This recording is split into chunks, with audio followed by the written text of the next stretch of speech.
Howdy folks, it's Johan, your favorite little ink blob, back at it with some more magic today. It's been a while. I felt very strange not streaming the past 2 days. But yay, we're back. I will be streaming today, tomorrow, and the day after. Then we'll be going on an adventure, and I'll be back the following Monday. So, yeah, you may notice we're down to only 6 packs, which we're going to open real quick, because we have hit pretty much set completion, which is fantastic. Ooh, I don't know why Arena was being so crunchy there. This is... Okay, so we're only missing 2 copies of a rare at this point. A final Alquist Proft. And fairly certain we will pick up those copies down the line. I think it should still be Murders at Karloff banner pack this month, right? Oh no. I guess not. Well, maybe I'll have to buy 2 or do like one more draft or something. Because that will bug me. If we're missing. Whoop, whoop, whoop. Wait, hold up. We don't want Craft as a filter. We want Murders at Karloff Manor, rare. 3 copies. So we're missing 1 Lush Portico and 1 Audience with Tristani, which, let's be real, we can probably survive without, but still, it will bother me. I was going to do a bit of brewing this morning and do some blue-white control, because despite being someone who has played Magic for, oh god, like 15 years, you know, it's been on and off a lot of kitchen table stuff. I have never touched a blue-white control deck. I did a little bit 2 days ago when I threw one together. I played like 4 matches with it, and it felt very strange to be piloting. So, at some point, you'll get to see me give that a try for essentially the first time. I was mostly just trying to make sure that I wasn't completely messing it up. But we've got what looks to be a midweek magic, or, you know, just a April Fool's special thing. Not 100% sure, but it's set up like a midweek magic. And I don't know what a golden sealed means, but I want to take a look. Wow. Okay. Wow, that is... Oh! Is it all rares and mythics? What the hell? Rith Liberated Primeval? We've got a Vein Ripper, hell yeah. What? Solfim? Okay. I don't know what they mean by Golden Sealed, but it seems like everything is rare or mythic. Okay.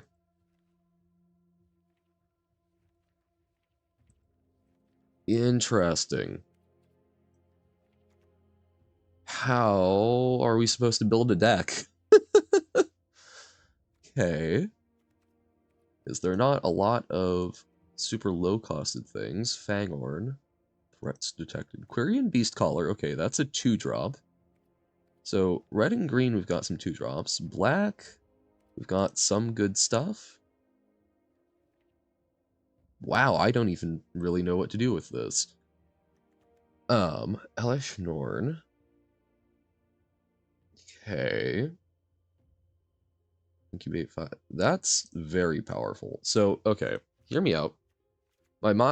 At first, I was drawn to, like, a black-white thing, because we've got, like, the Vindicator. The Elish Norn looks pretty sweet.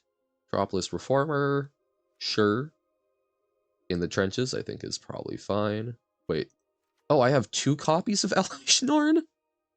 Ooh, dear, okay. I don't think No Witnesses. And then, okay, Corpse of Lost, I think is fine. I think we can get away with the Bone Brute. Bloodletter is probably a little pip heavy, but we can give it a shot. This is removal. I think pretty decent removal.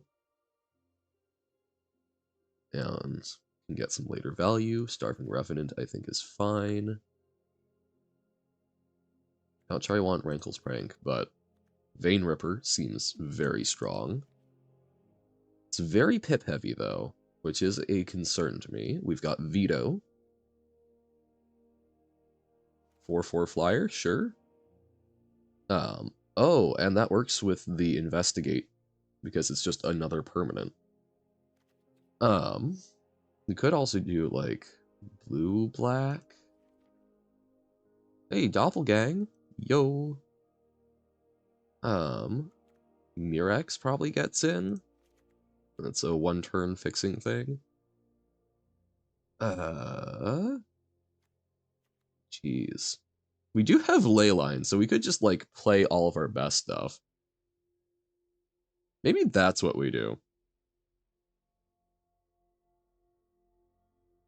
Just go absolutely ham. So, okay.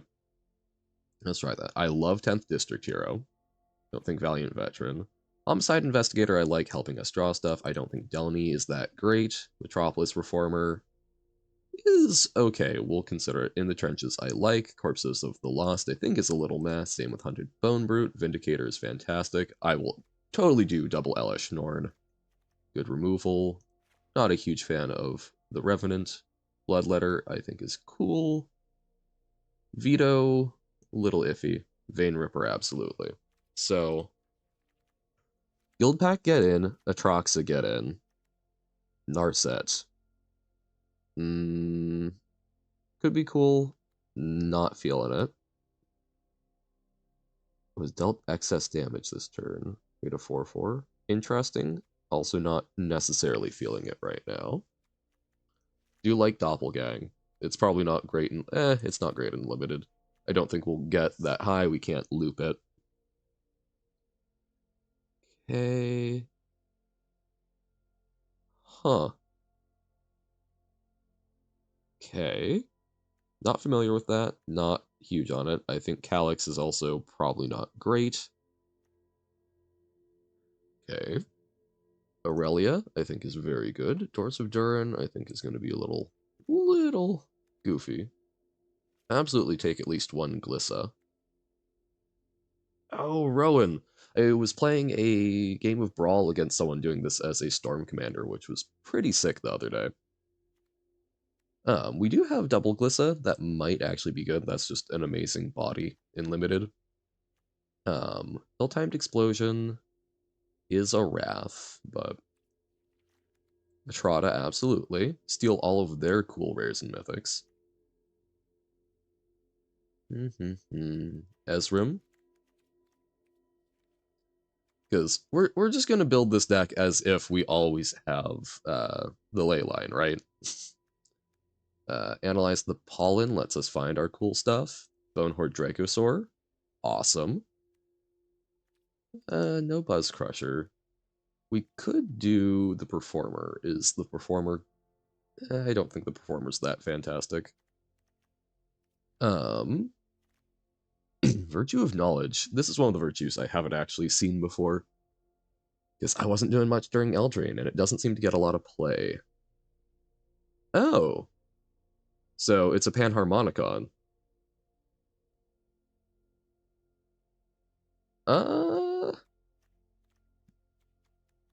Don't know if we...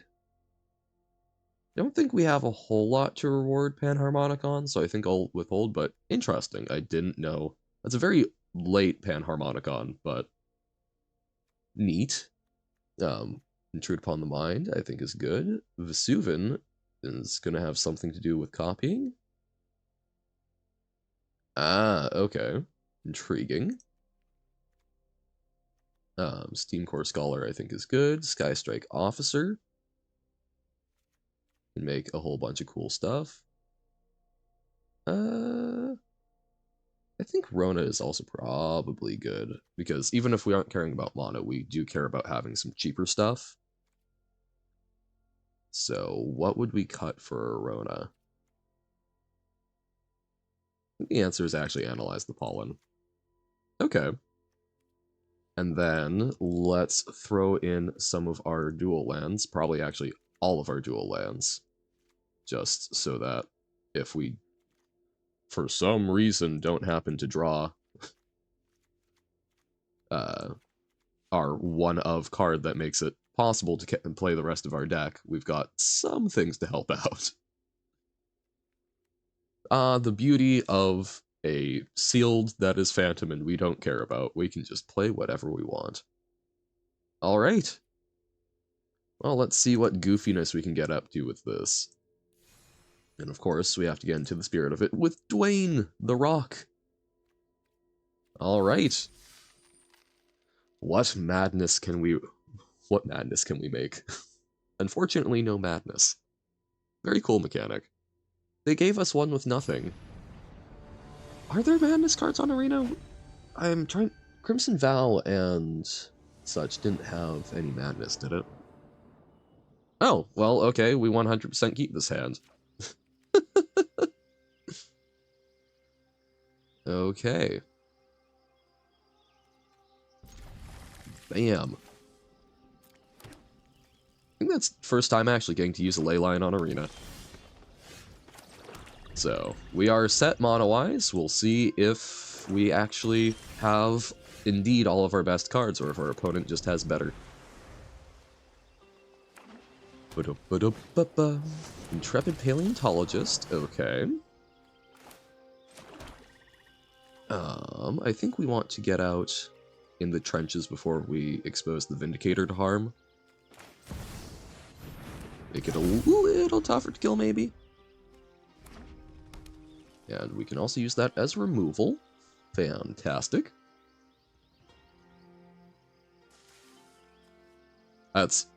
There's part of me that's like, oh, dinosaur. Who knows if they have dinosaurs? It helps them ramp into their good stuff.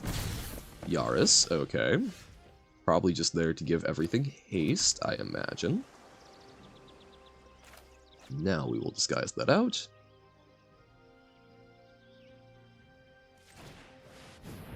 Okay. So it's X and then 3 into white. So we could grab one thing starting next turn, but we will probably just Aurelia. Yep. You hit us for 4. I mean, Aurelia and then Vein Rippers, probably. Yes, Dwayne with his pet ink blob. 100%. How's it going, Cholera?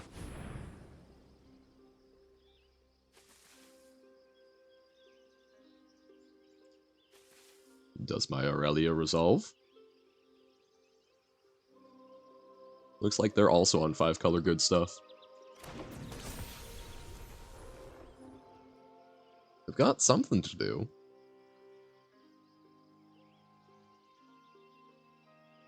I'm not sure...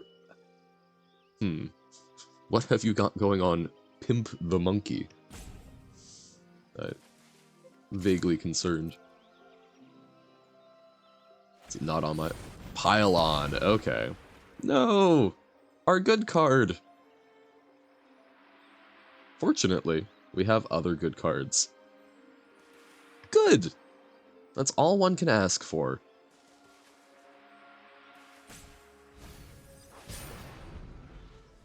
Wah. Okay. Yep, we will take 4 again.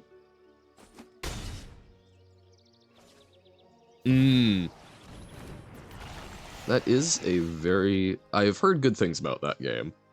I've not played it, it's not really my style, but I have heard very good things. I think we vindicate both the Panharmomicon and Yaris. I have not. I've tried to think a little bit about it, but I don't know. I don't think there's a Madness deck, and that's kind of where I'd want to be doing stuff with it.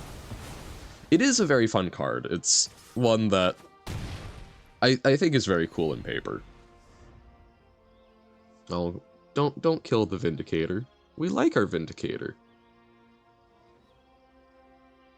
It's got Ward 2. We don't have rare removal that only costs 3, right?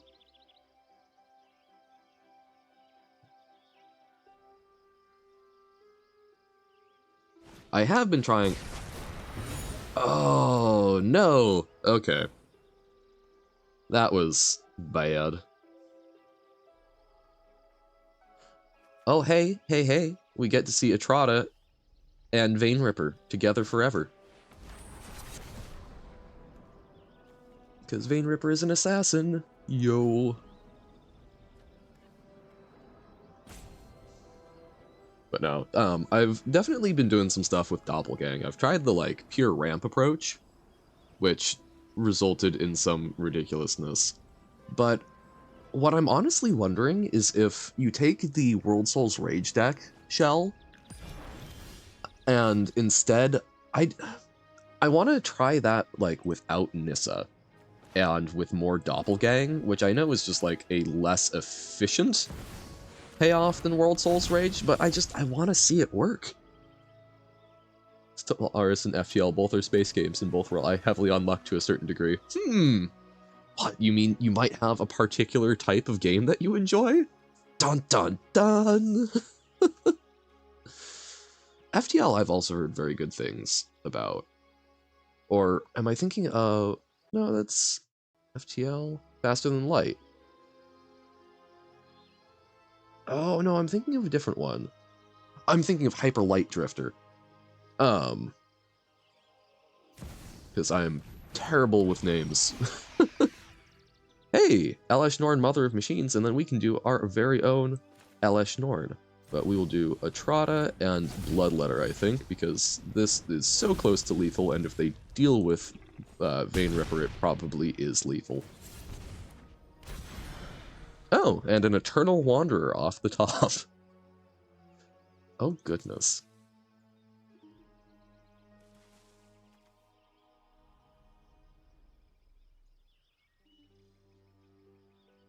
That coveted Disaster Piece soundtrack? Oh, that's... Again, I've seen a little bit of gameplay. It seems more up my alley than a lot of things, but I haven't played it, because I haven't been playing games that much in the past few years. Okay, they're getting a basic land. Roar of the Fifth People. Ah. There's so many cards from the, like, past couple sets that I'm just like, I have never seen you before.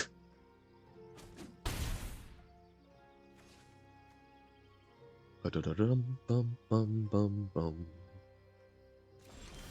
yeah, they can't kill that without severe problems happening, so... Doobly doop. This is lethal in so many ways. Unless you've got a bunch of exile. Okay! Know why a soundtrack better than the game itself was Neo Tokyo? I'm unfamiliar. Neo Tokyo. Dig in the art style.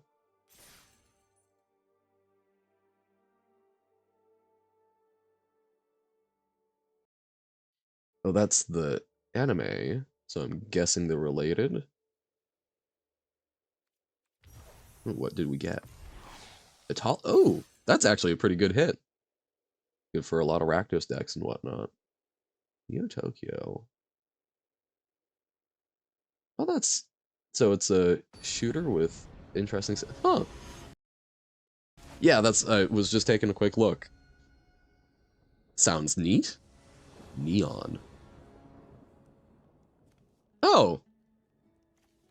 Well, I guess we're pretty lucky today. Double opening Leyline. Okay. Do we surveil? Yeah, let's surveil. Oh, sure. 2-drop? Awesome.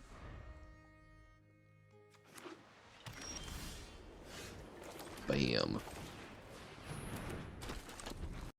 Oh, I forgot to mention, Cholera. I did pick up... Oh, the name of it. The, like... The one that you mentioned when I was playing Hades. Death Must Die. There we go.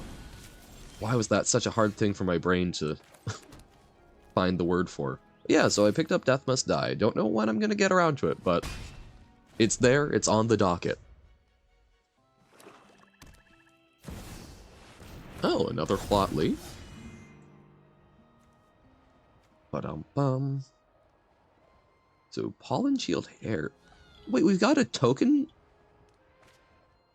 We've got something that buffs tokens. That could... I don't think that's good in the Boros deck, but it would be interesting in the Boros deck. Well, let's run out Eleshnorn.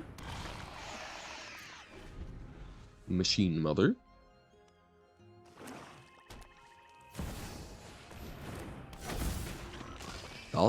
Thalia and the... I love that the joke about the Gitrog eating Thalia. I love that that's gotten onto a card now, basically. Whenever Thalia attacks... Okay. So, yeah, we don't really have any attacks in, so... Do we want to Vigilance Flyer, or something that's just... I think this, because we can hopefully start accruing value. Oh, creatures enter tapped. I missed that. It's non-basic lands enter control tapped. Okay. Intriguing.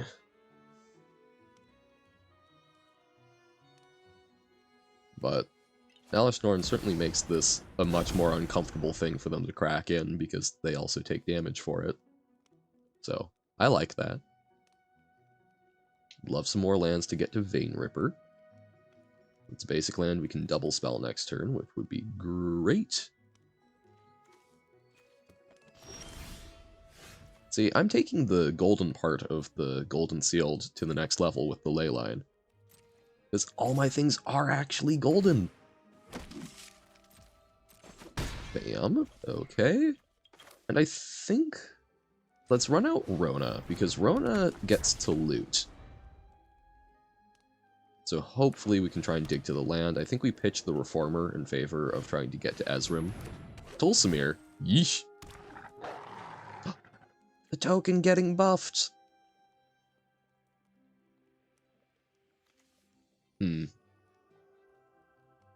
Oh man, remember Rabble Rousing still a card?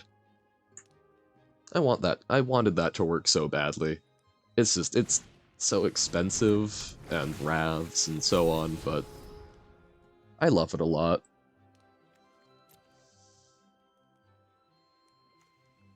Okay.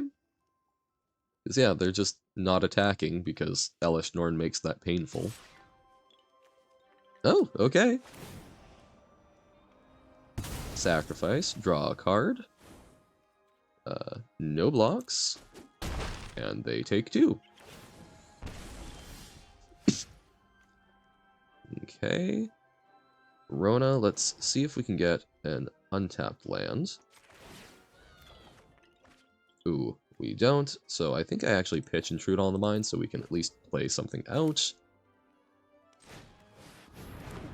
And then we get to Surveil. Yes, okay, and that lets us cast the... That lets us cast Vein Ripper next turn, which I think is fantastic. This is a permanent I control, so even if they attack and I chump with the soldier, they take 2 off of it. So that's yikes. Ba-da-ba-ba-da-ba-ba.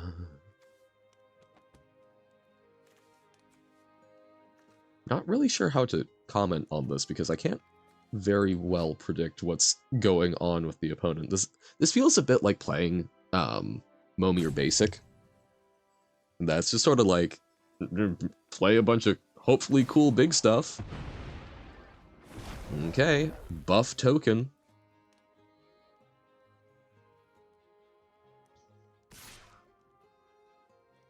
Buff token get chump.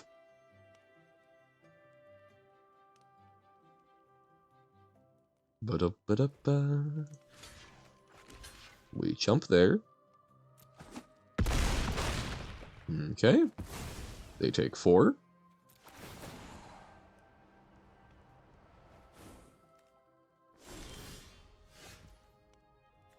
Alright. Let us vamp.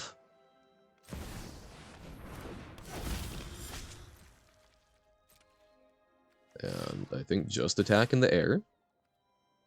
Oh, they actually paid for it. Nice. Good job, opponent.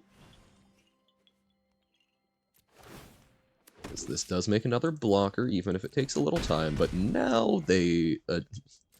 attacking us hurts them a lot. Ooh, Wither. I think this will still trigger even with Wither, because it's kind of like how deals damage causes life loss. Hyperlight Drifter together with Dead Cells and Pyre.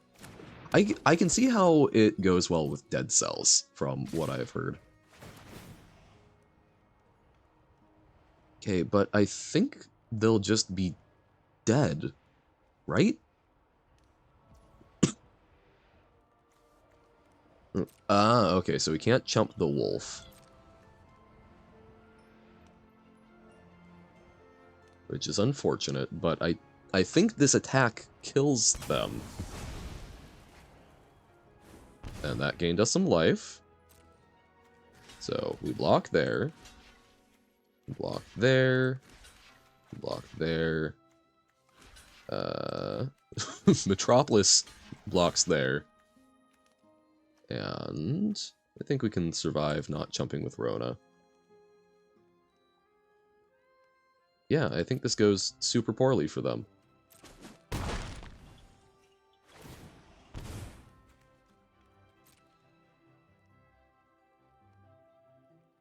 Because we take 4, and then they take a whole bunch of damage, and anything that dies Vein Ripper deals even more damage.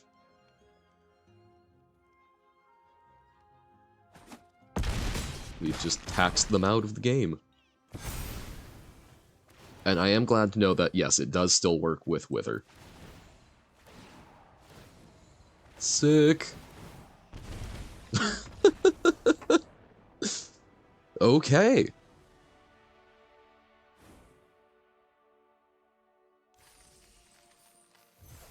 I think this is very dependent on what you manage to open with your pool, but it can be fun. No! A gem reward!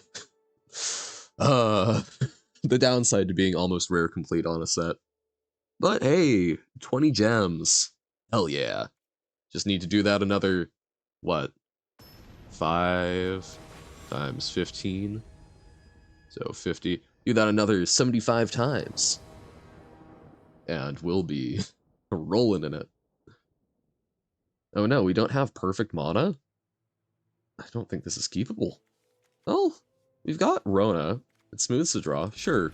Let's see how horribly this all comes crumbling down. I wish that I could turn back time. Because now the guilt is all mine. Dwayne versus Dwayne! Dwayne's world.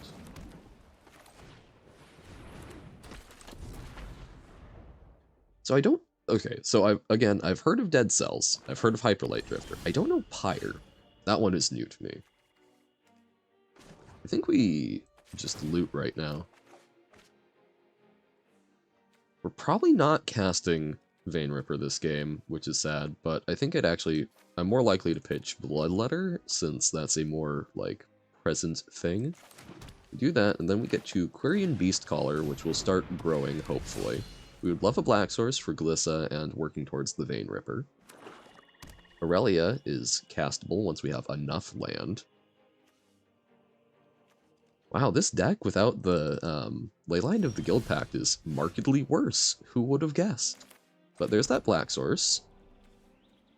I think we will Rona again. Sifting through, we can probably... I think we pitch Vein Ripper. It's such a good card, but... like, you know... we're not gonna hit triple black. The new hot mustard for 2024 through 2026? What? Dimir Artifacts. Interesting. Pitch me on it. Why Dimir Artifacts, Sorius? Also, howdy. Thanks for popping in. Ooh, okay. It's like, okay, you've got, like, the Siren and whatnot. And I can see Gix working in, because I'm guessing you're probably playing a number of evasive things like that, but I don't see the payoff that I'm assuming is probably there. Vault helps you ramp. You can splash Esper colors if you want Farewell or Sunfalls. Okay, and you can go a little more art. Okay. Omen Hawker helps pay for Vault or Realm Breaker. Wait, Omen Hawker?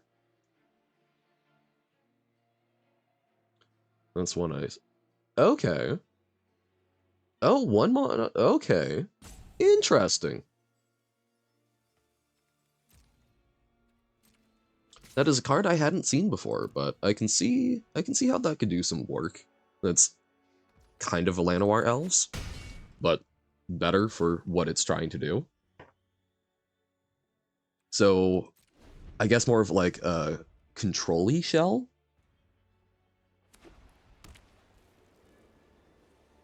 Interesting. I was thinking more along the lines of like the Simic artifact builds, but sounds like, yeah, more of a ramp control strategy, especially with Realm Breaker. I don't know. It'll be interesting to see that play out. I am looking forward to when things rotate a bit.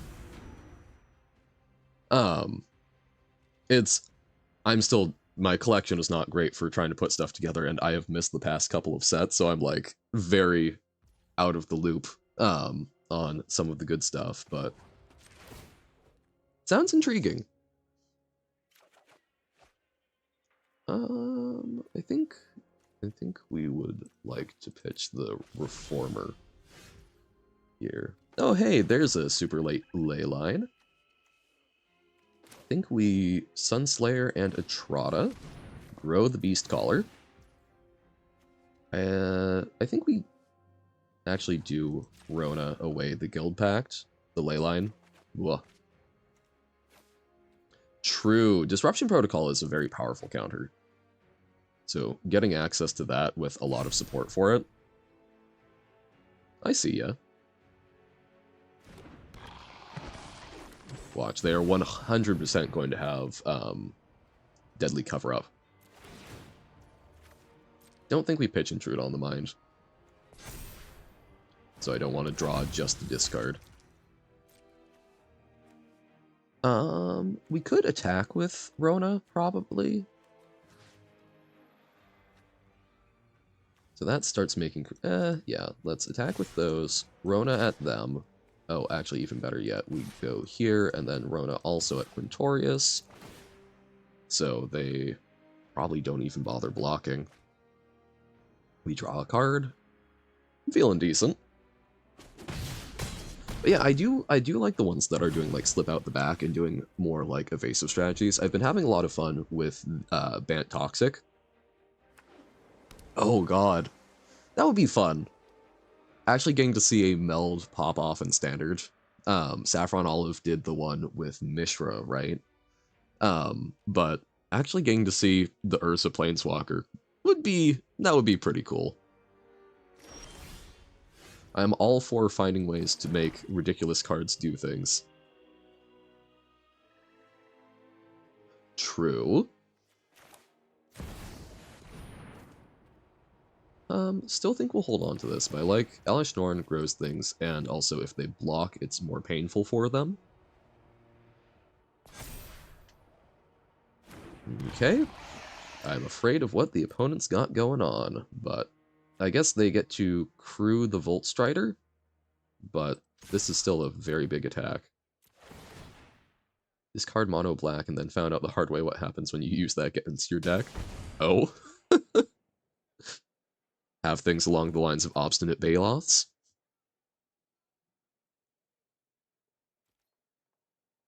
Do. Okay, they're just accepting their fate.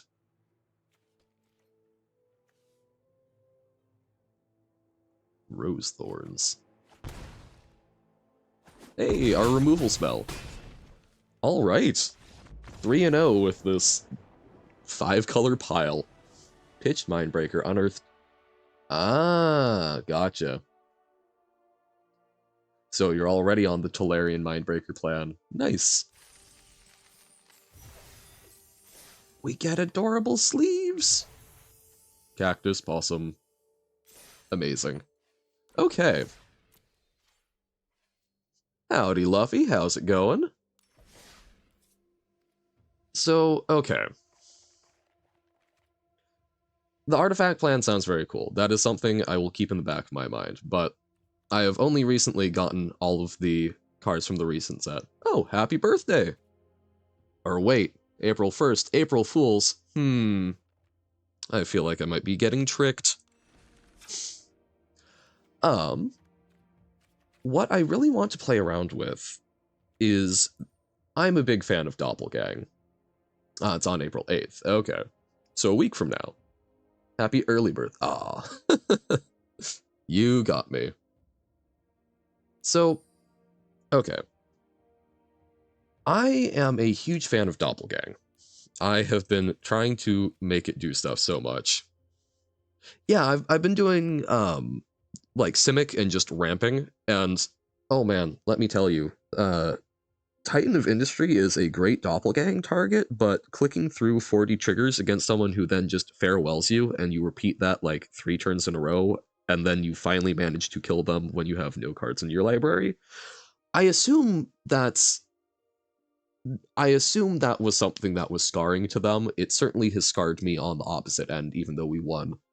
Virtue of Knowledge, play Painful Quandary. Ugh. So you're copying Panharmonicons. Horrifying. Um,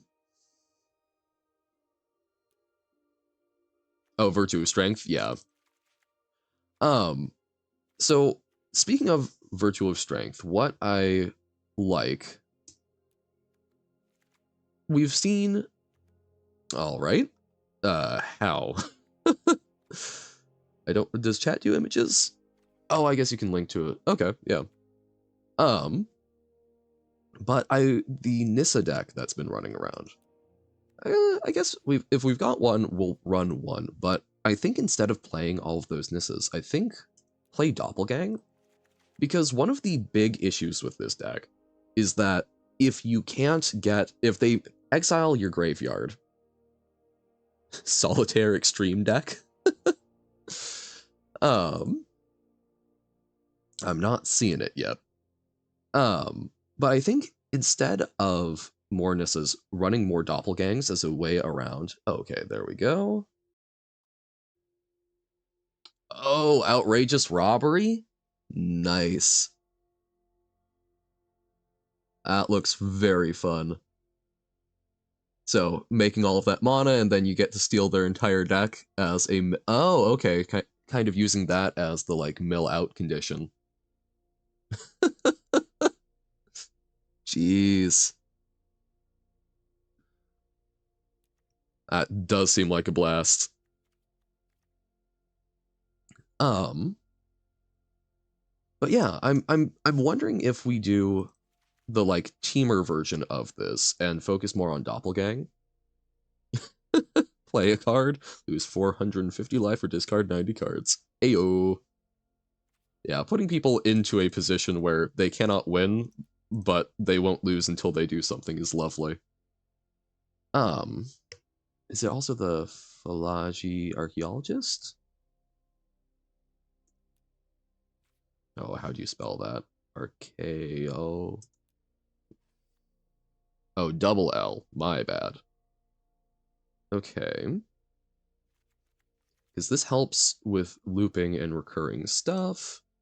Then ill-timed explosion.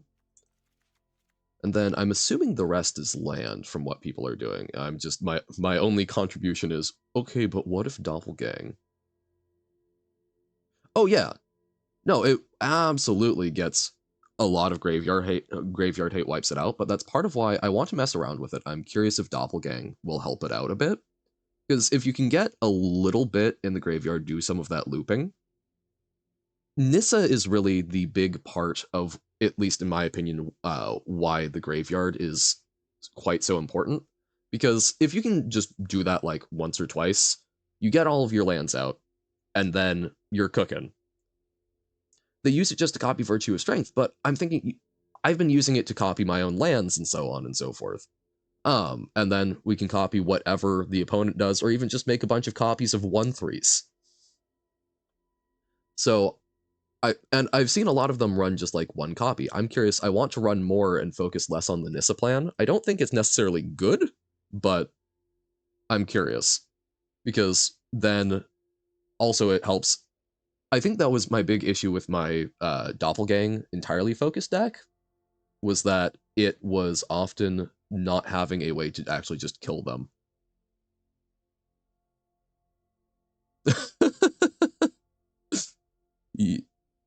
So, yeah. Do we have non-combat damage fogs right now? Um, trying to see. I don't actually know how a lot of people put these decks together. I don't know what the sort of general thing is, because the first time I came across it was the like tournament winning announcement that I'm guessing is what made people so hot on it, with like Slogurk and 68 cards. Oh, it makes everything hexproof? Yeah, okay. I mean, that's part of why you like run recursion with the Phlogy Archaeologist. Although I wonder if instead of the Archaeologist going, I've been really loving Colossal Sky Tortoise as a form of early interaction and really good recursion. Oh, that's actually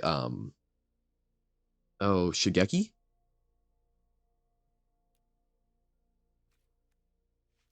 Yeah. Well, that's I think would be a very fun a way that I think would be very fun to go against the World Souls Rage deck is they often use it early to like remove something. I would love to be doing that. Use like Deadly Cover Up to just strip all the copies out of their deck, because most of them don't have a way to win. Yep. Seems like a good way of doing it. Oh, I played against, there was a mono black control deck that was doing both like the end and Deadly Cover Up, and oh, that was miserable. I was running the Boros Convoke because that was kind of my jam for a while. Made it to like Mythic 800. Um, reprinted a Test of Talents. Oh no. Yeah, that just 100%. That would be so, so bad. Um, wow, I'm not seeing the deck lists. I guess it's probably going to be like Teamer World Souls or something.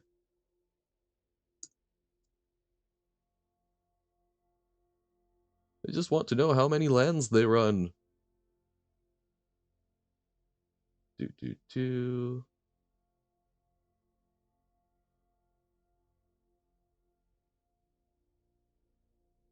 Oh, Crokies was doing it with Omnath? Wonky. And 80 cards? Ugh. Oh, that feels... Ugh. Horrifying. So 30 land is what they're typically going with, it looks like. Vampire's Vengeance just to wipe the board? Oh, okay. And then I assume it's... Okay, so they're doing 12 and 18. Okay. 3, 4. Cabaret. Tishana is... It's, hold on. Activate or triggered ability. Okay, yeah, because it can hit the Aftermath Analyst trigger and the Nissa. Fair enough. I haven't seen too many folks playing them, but I'm guessing we will see an uptick in popularity. One that I have seen making its way into a lot more decks that I've been running up against. Yep. I was just trying to remember if it was what the ability was on, because I'm like, it doesn't hit World Souls Rage. It's just trying to hamper their mana generation. But it's Suncaller, I think. It's one that has No. There aren't that many flashcards in Standard. Kutzil's Flanker, there we go. This one hits it very well, and I think slots a lot better into a lot of control strategies. Because Flash being able to exile the graveyard in response to doing something like a World Soul's Rage is pretty powerful, and you can just run it out to scry to smooth your draws and have a body, or if you get board wiped, if you've built up a bunch of like Wandering Emperor tokens, you can use it and it replaces them fairly neatly as a body, and the opponent usually doesn't have much going on. Tidebinder is a good answer to it, but I don't know, I think Flanker is also pretty solid, and I think more versatile.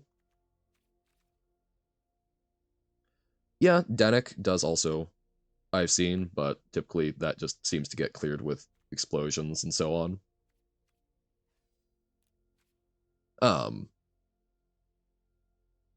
True. Okay. I put in one Shigeki. And we're up to, wait, what's my land count? We are at, wait, does not, so we're at 28 non-creatures, so we've got room for 2 more. I'm gonna make them Tortoise.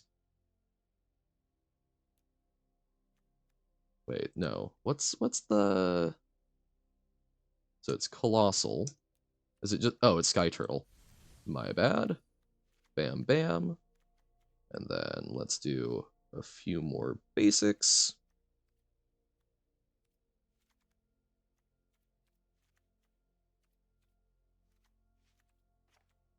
Okay. Nice distribution. We can grab a whole bunch. Lovely. I have not been on this end of the deck, so I want to mess around. Let's see what we can do with it.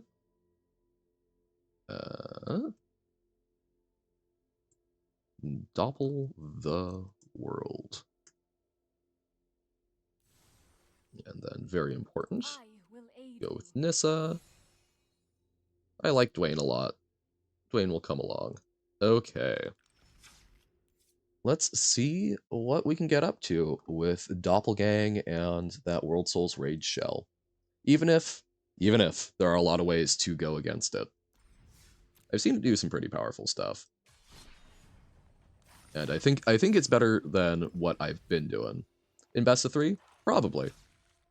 But then it also gives them a chance to sideboard into it. I've been running a lot of best of 1. I do need to dip my toe in at some point. I don't know.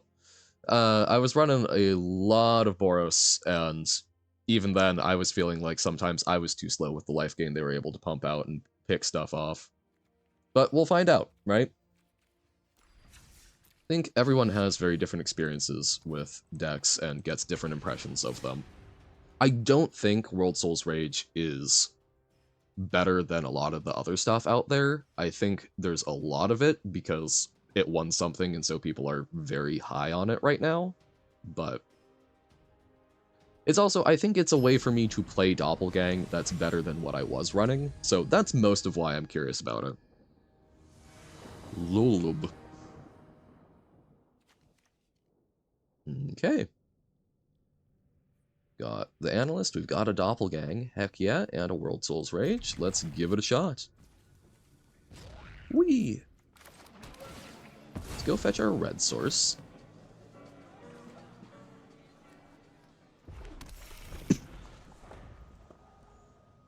Dun dun dun. Oh hey! Well, what do you know? Because yeah, like, it's something where I've run into a World Soul's Rage deck, run it like back to back. I think I've had a 4 matches up against it before in a row, which is usually a good sign that it's probably being overplayed. Field of Ruin or Demolition, and then Flash into Shauna. Yep. Yes, I have. And it looks good. Let's grab a blue source. We can attack. I mean, like, against Boros, we've gained a bit of life. We have a 1/3 blocker. Like, I don't think it's that terrible. I don't think it's the best, but I don't think it's necessarily too slow. Yeah, that's very good tempo.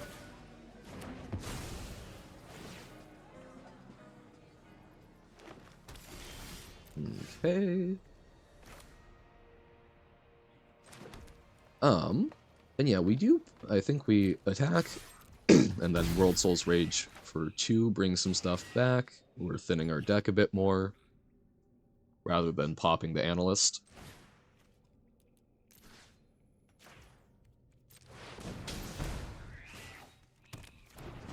Because we've got Doppelgang, and they'll never expect it. I guess... Ooh, that, you know, I was thinking, oh, you know, we can, copy Aftermath Analysts, but that would actually be very bad, wouldn't it? Mill our entire deck, so perhaps not. But we do, because we have the Sky Turtle, that is something that we can copy a whole bunch and is actually a fairly reasonable threat. So I don't know how that pans out.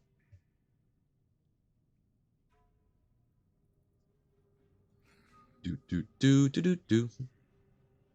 Do do do do.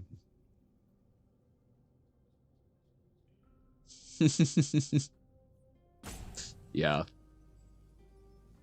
Doing it based on mana value is pretty sick. That would be really funny against Boros. As someone who has played a lot of Boros, I would laugh at that and be very happy with it.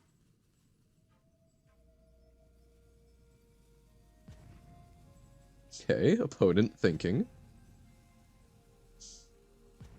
What you thinking about, opponent?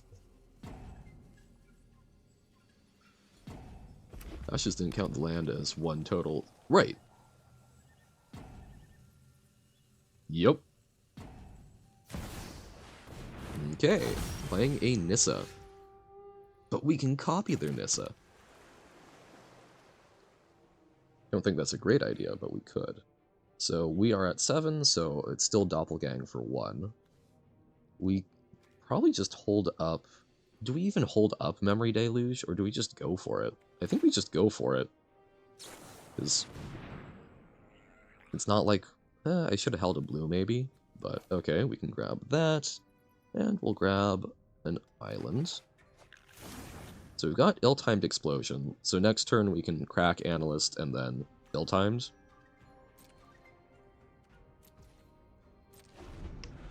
Getting our big ramps on. But we're not doing much else this turn. We could fish something out of the graveyard, but... Like, yeah, I guess we could return World Souls Rage, but... Don't think we need to.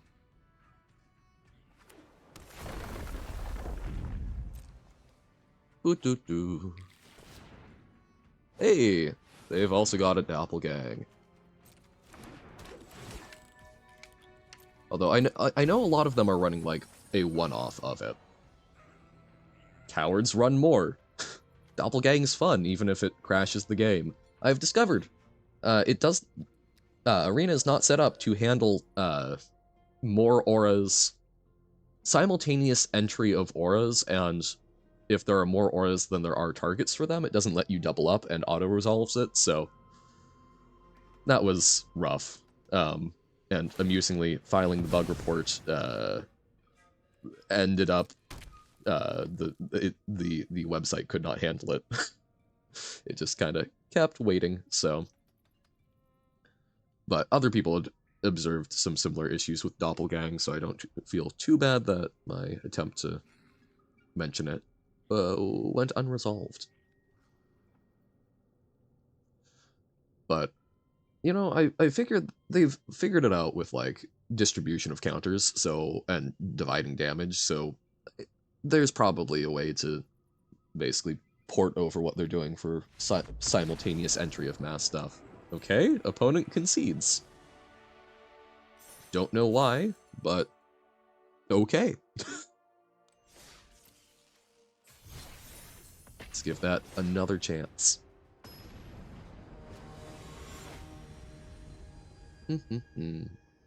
I still want to make Massacre Girl work. Like, it looks fun. I don't think there's enough to make it work the way it needs to, but yeah. Howdy, Aya. I almost said Johan because that was the next word right over. Salutations, how's it going, Aya? We are messing around with some big, beautiful X spells in Magic, trying to see what goofiness can come of it. And aha, here's that Boros matchup. I think we grab green. Ah, good thing for April Fools. It's a holiday, and it's right after Easter. Gotta get through it sometime. So here, I think we're going for the Philology Archaeologist, and then hoping to wrath the board with Ill-Timed Explosion. Ba-da-ba-ba. I do forget that you can also just draw 2 and not discard, but that is a useful and important aspect of it. Alright. We run out the Archaeologist so that we've got something to slow them down a little. Into your hand. So do we want it to be a 1/4? Because if we do... there's still a reasonable chance they get this flying next turn. I think we would rather this be a 1/4 than the additional explosion. Because if they don't run out 2 more things, they can't pump it big enough to attack through. Also, this lets us pick off 1/1s if we need.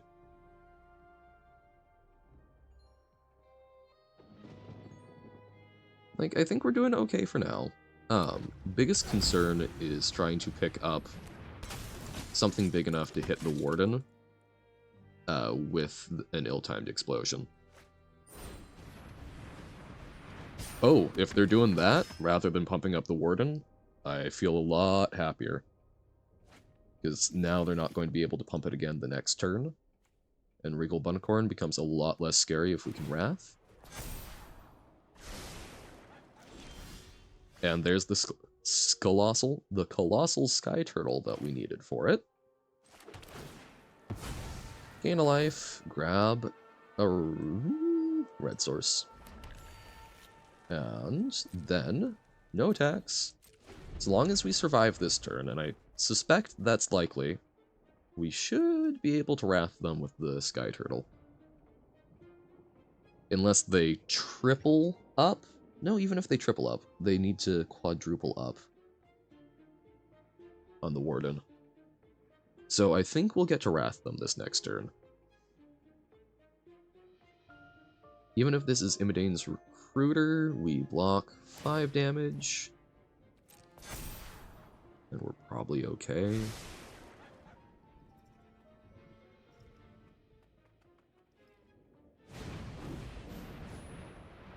Okay.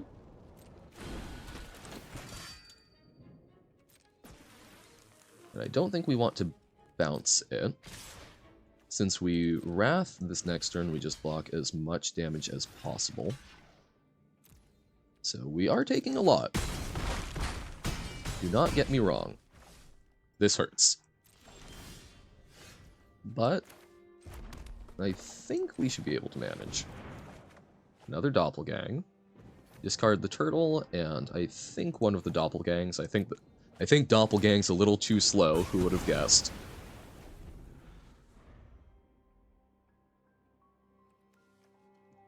But they still have a decently stocked hand because of the Knight Errants, so we're not doing fantastic. But next turn we can gain a bit of life and ramp a bit with the Cabaretti Courtyard. Okay, Demolition. So maybe that second ill-timed explosion would have been better.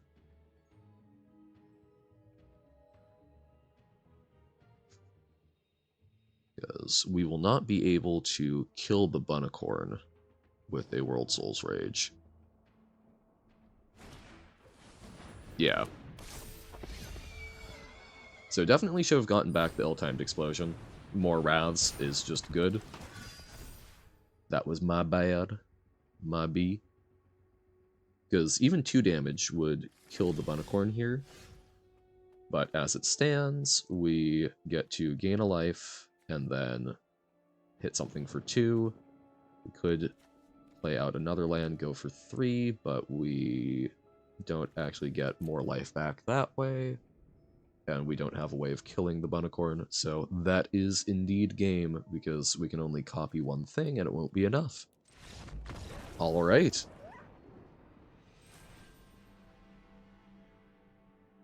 Dun dun dun.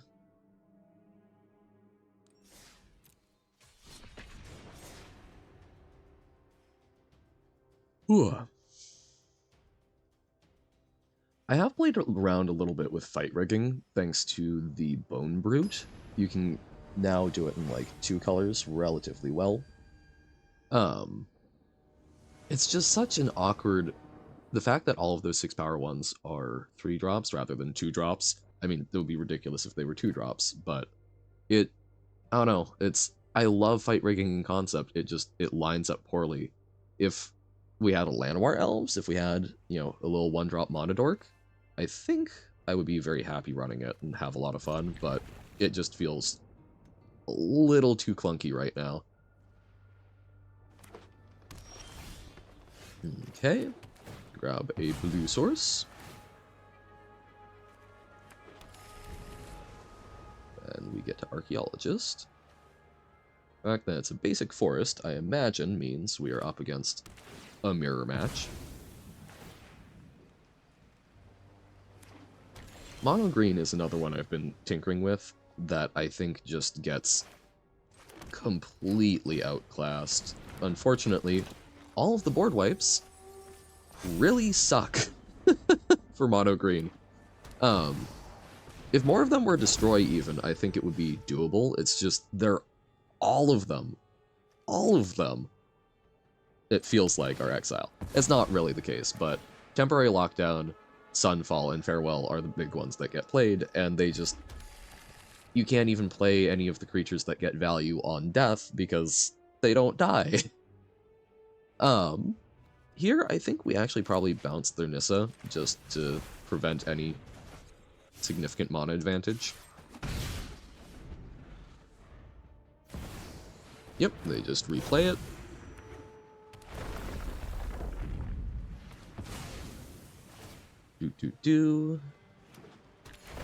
I think Kellen could be an interesting one, since you get like a miniature or bad growth spiral effect.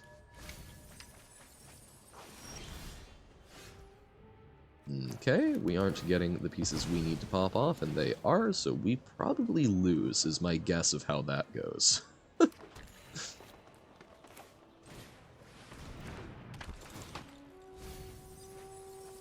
Okay, we do get back a Virtuous Strength, but probably going to be too little too late.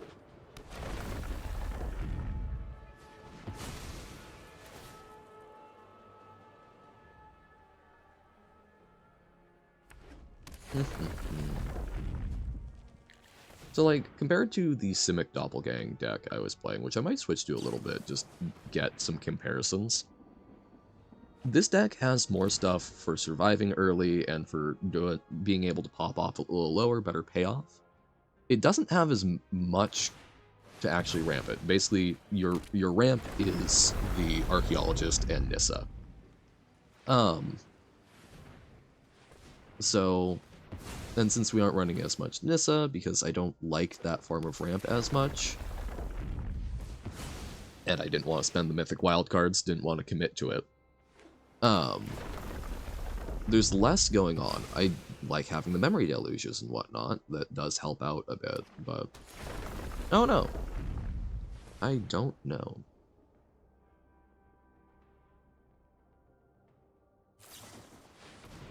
There's the Deluge.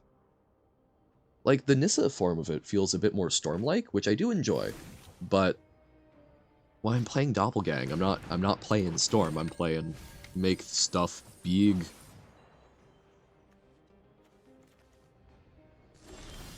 Okay, build their Shigeki. I think we play the island so that we can deluge and hopefully try and find... Or actually, I guess we can virtue back the Aftermath Archaeologist, or Analyst, my bad. And we can run that out, although now it's not protected, which is rough, but I think we can survive. Milling all of our rages, but I think we'll get one back to hand. Good value. No attacks. So they are at 9 land already. Yikes. 10 land. Or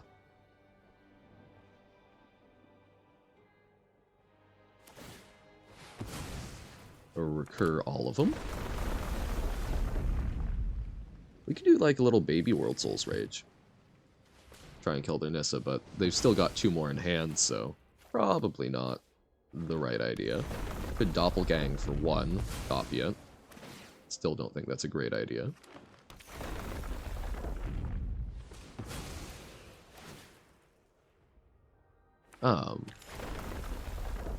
What's it called? Not Insidious Roots?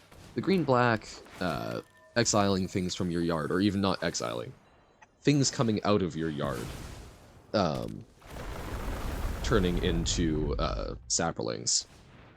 Is one that I also want to mess around with. I think it would be fun and timeless with, like, Necropotence. I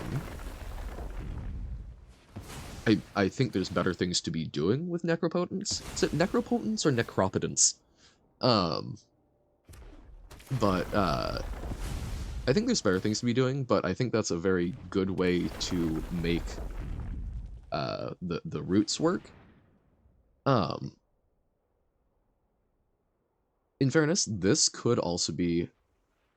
Actually, I wonder if there is a, like, analyst...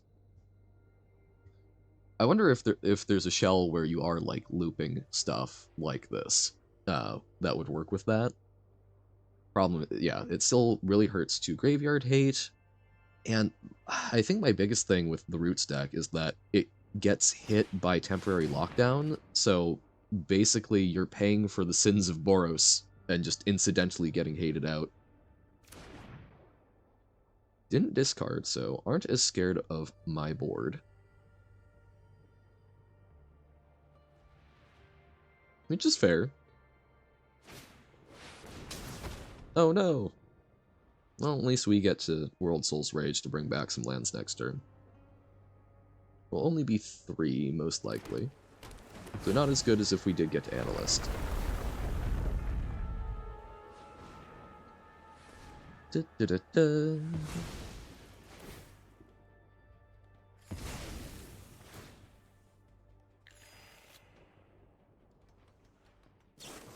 Opponent, Deluge.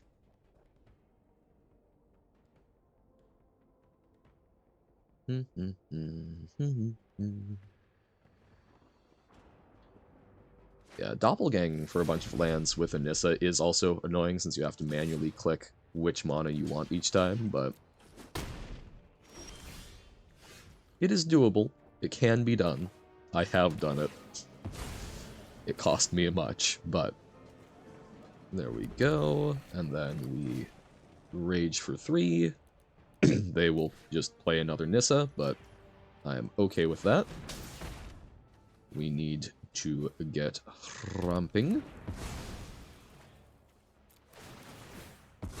Gain some life, grab some land, grab another red here, and then grab the blue. Nice and evenly distributed. Full attack for 1. Haha! It's the anti-version of your land. I do wonder, with the Outlaws of Thunder Junction lands, where they come in and they commit a crime for you because you get to target your opponent and deal 1 damage, I wonder if those will be an interesting, like, one or two of in, Doppelgang. Because I've definitely seen, like, running, manlands in there, so that you can have those survive and hit your opponent, but also, I don't know, using the land as a form of fireball with the Doppelgang could be interesting. Analyst, returning things. Make a bunch of mana.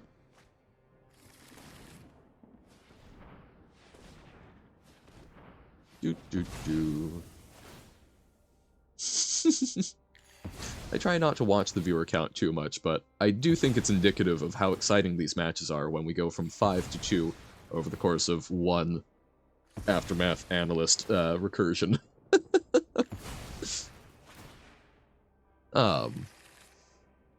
Yeah, I don't know, it is a deck that can do real things. Again, I want to mess around with it more for Doppelgang than the doing what the opponent is doing. But I don't know. Oh, I'm so bad with names. Sorius made a very good point of, it is very easily picked off by Graveyard Hate, and there is a fair bit of, and also Tiebinder. But, like, there are a number of very good options for countering it. So, I don't know, I think it kind of needs to thrive in Best of One. Because otherwise opponents just bring in their unlicensed hearses and so on and so forth. But yeah, it is a deck. Okay, draw a land. So we can Virtuous Strength. We'll have 9 mana. So we can Doppelgang for 2. But then we can't recur our Doppelgang. Well, okay, so we Virtuous Strength. Then we Doppelgang for X equals 2. 1 on Virtuous Strength, 1 on probably a blue source. And then we can Memory Deluge, dig further. And see if we can get some popping off. I think that's our best bet. Actually, hold on. So let's tap our lands, because we want to leave up a green and a red.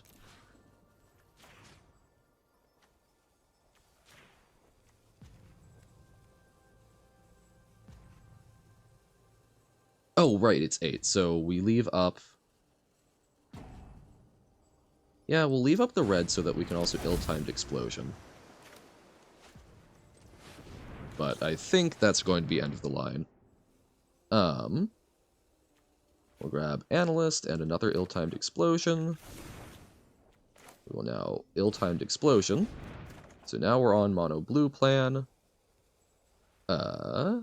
We can Wrath their board, which slows them down maybe a wee bit. Sure. So next turn we can World Soul's Rage and really mess them up, but not this turn, because we already made our land drop. I think we just grab 2 Doppelgangs, and we'll see. Either they kill us, or we Zot them for a ludicrous amount of damage. But they do have a Virtue of Strength, and we'll have some mana left over, so I suspect we are simply dead. Because now they have 30, so that's 1, they only need... Oh, okay, they're Doppelgang copying it, so they are very set at this point.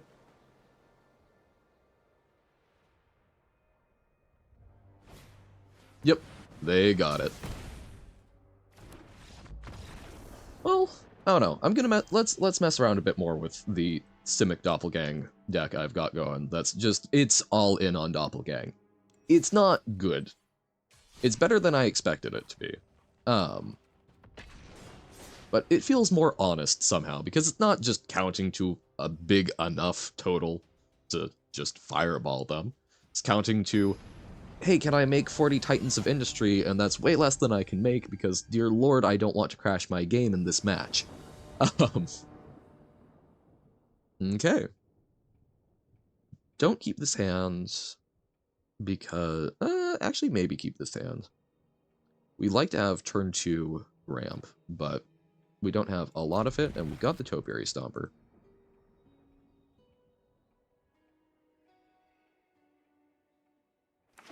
Do.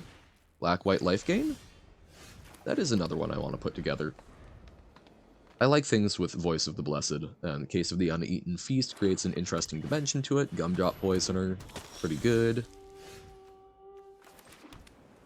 Okay, we can bounce something if needs be, but probably would rather keep that for looping some stuff. Although I guess Virtue of Strength gets it back. Okay.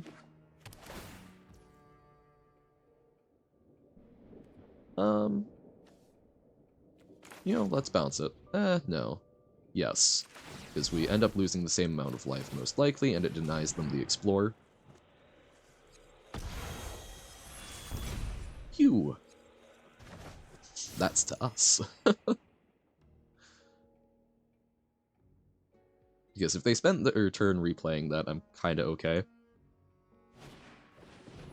Arc Veteran. If they spend their turn setting it up, sure.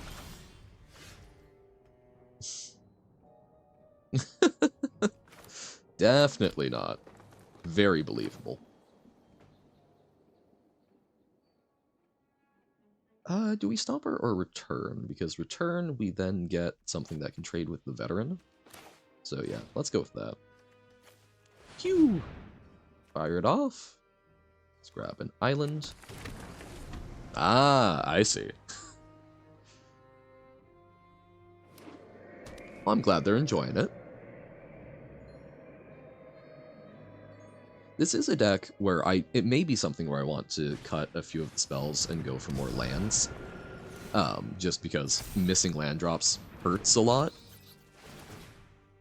What does the opponent take out of this hand? Virtue of Strength is probably what you take.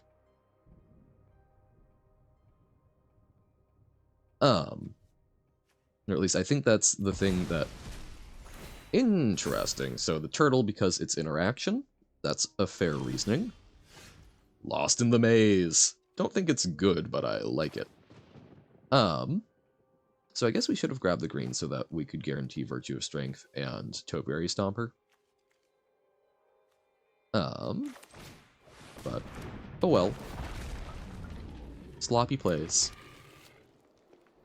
No attacks, and then next turn we'll probably Lost in the Maze them. So that we can get a little more breathing room. Amalia? They grow. Ilkor? Never really gotten the Encore versus Ilkor stuff.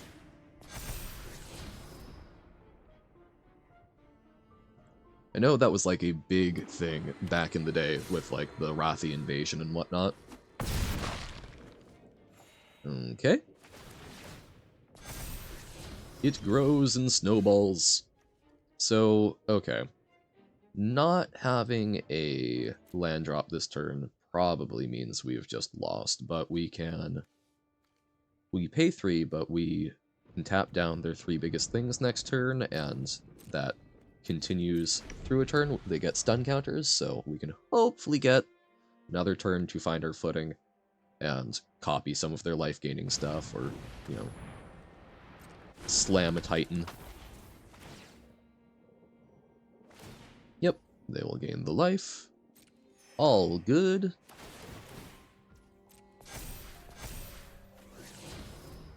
Boop, boop, boop.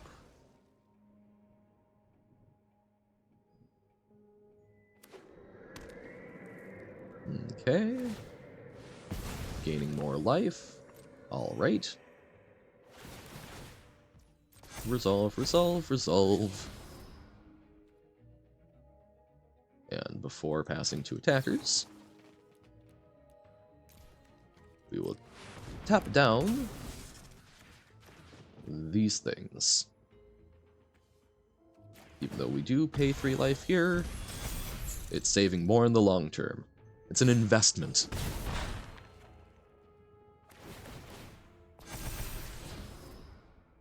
Boop, boop, boop.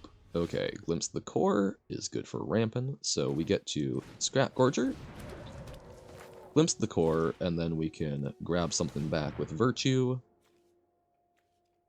Glimpse the Core has to be a forest. We will Virtue, return the Sky Turtle. So we could bounce something, but we are in bad shape.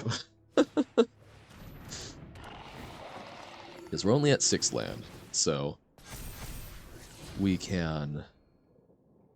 need to like tighten Chump Block and gain some life. That's if we even, I guess we've got the Scrap Gorger. So we could double copy some stuff. Never mind.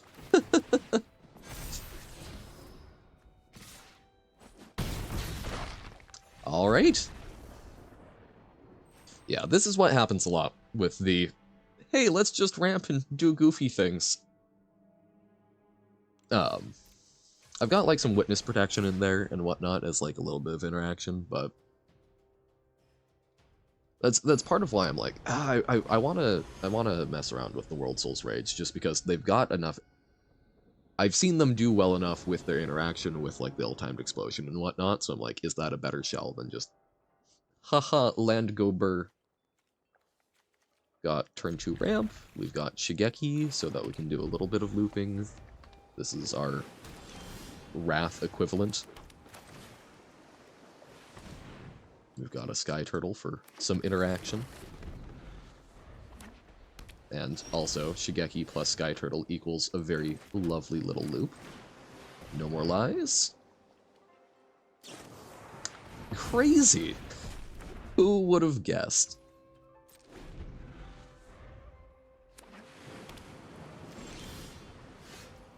Well, let's see if Return to the Wilds gets no more lies.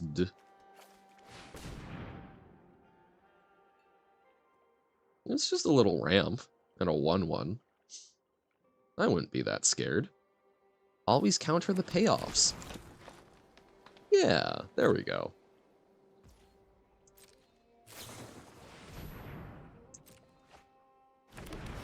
Doppelganging against blue-white is definitely interesting, because most of the things that you can actually copy are legendary. Although, copying their Restless Anchorage is actually, like, not bad at all. Okay. Do we Sky Turtle back some more ramp? I think the answer is quite possibly.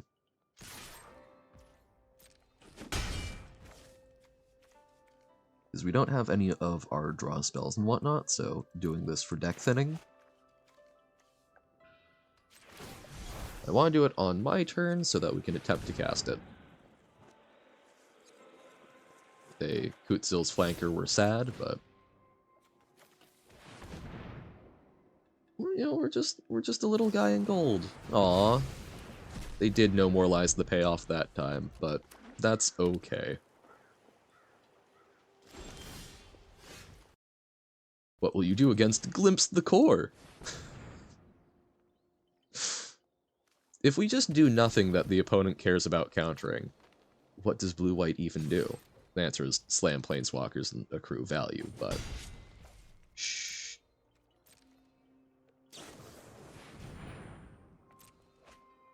Okay.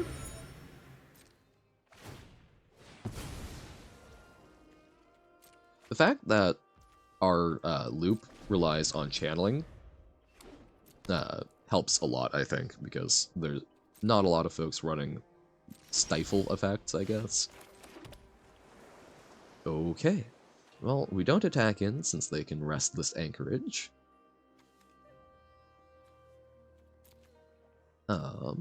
So we've got 9 mana. We can get back everything. So we'll do that on their end step, so that we can also hold up Lost in the Maze, just in case. Mirex. Yeah, Might tokens are also fun to Doppelgang. Nice and slow. we will block here.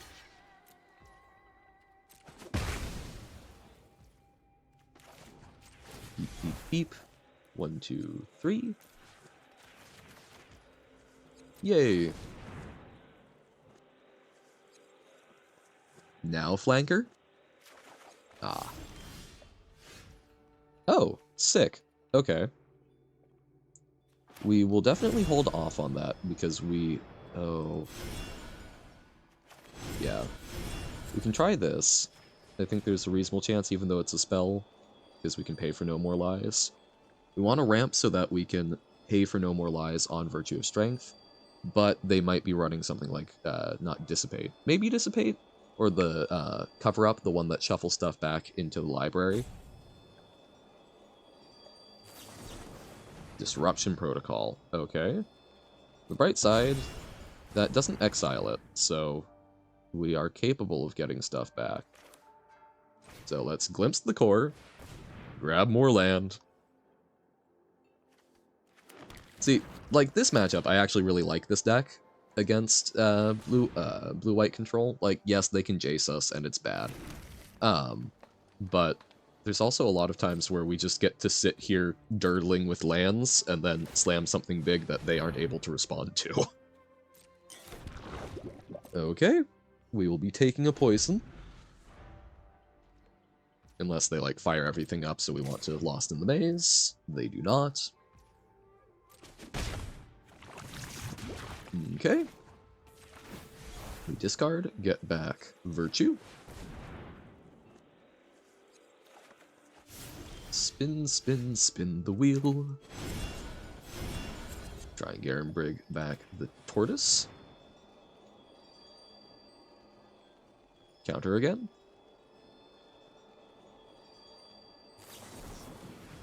Okay. I like to test it with the adventure half most of the time, because there are fewer counterspells that it hits. Well, at least this is an actual 4/4. We're pretty well set up if we actually draw any of our components. Like, we'd love to get that Virtue of Strength down, but we've got 12 mana without it. So we can Doppelgang for 3, which is not huge, but we do that like Anchorage, Stomper, and then land. Okay. Boop, boop, boop.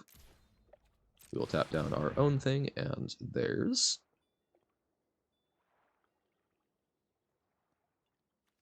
Oh, so they actually exiled a temporary lockdown.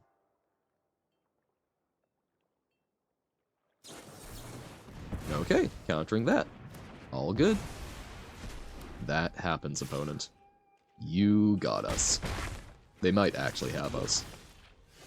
Yep, that is prone to happen.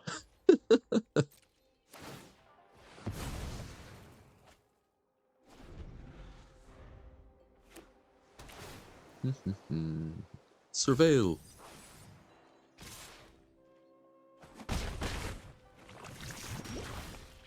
Hey, up this beanstalk, draw some card. I was going to say some cards, but it is a singular one for now. We can witness protection of might! And I hate that I actually think we do that to slow down the poison clock out just a teensy bit.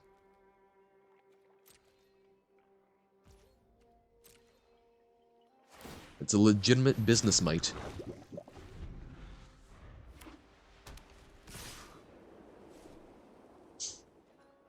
Although, yes, it does give them a blocker, I suppose. And that is game. They make a might, we can do nothing. Sad days. Trying to think of, like, other... So, like, fight rigging is something that I think we got new pieces for. Homicide Investigator intrigues me, but I'm not sure what to pair with it. Because it feels very much like a blue-black creature-based control card, and I think there's just better things to be doing there. Okay, this has a good mix of ramp and also some of our payoffs. But we are up against Boros. So Scrappy George is going to have to do some heavy lifting. Witness protection on Warden is not bad.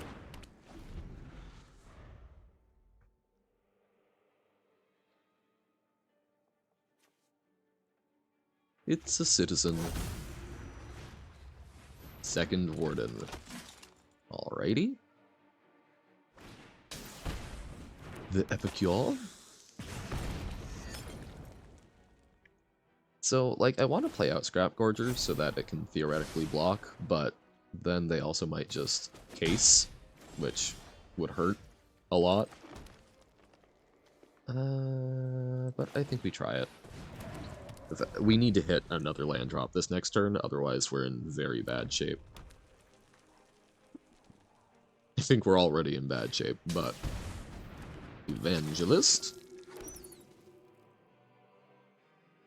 Evangelist is a good one to Doppelgang if you can get enough mana for it, since it makes an extra body.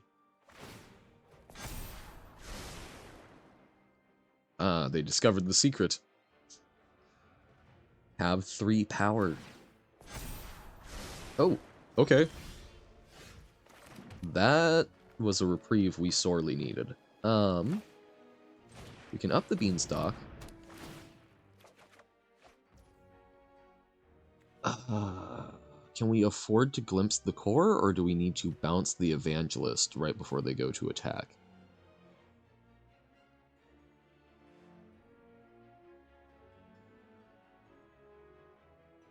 So if they do that, we're taking 2, 5... Or, sorry, 2, 7, 9, 11, 13. And that's assuming they don't have anything else like an Imidane's Recruiter.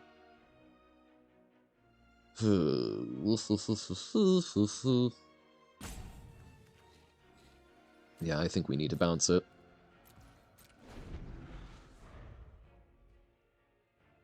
Even though that also will get them another bat, potentially. Wouldn't you know? It's a recruiter.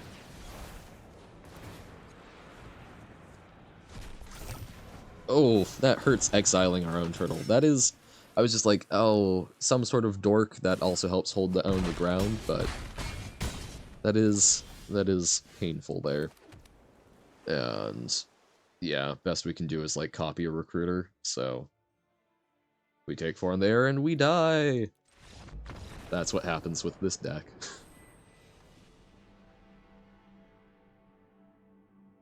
So like, that is the situation where I think the, World Souls Rage deck can do a bit better. Because I think World Souls Rage, you know, you can rip an ill-timed explosion and whatnot and clear the board.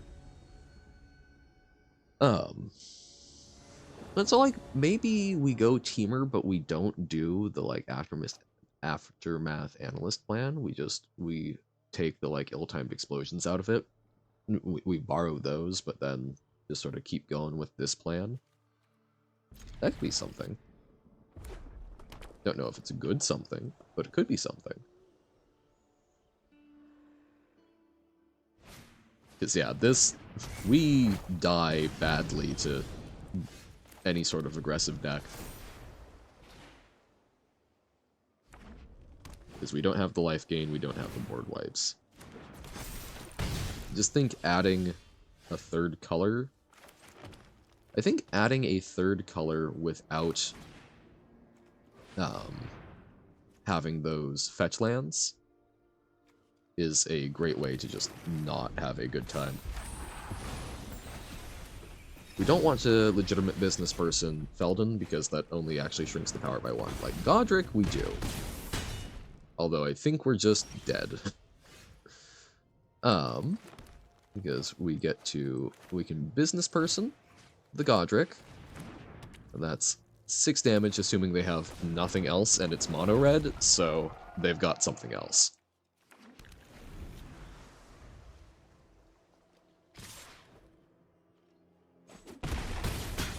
Play with fire? Voldar and Epicure? Play with fire. Okay. Sad days. Not showing off the best. I want one good Doppelgang game for camera.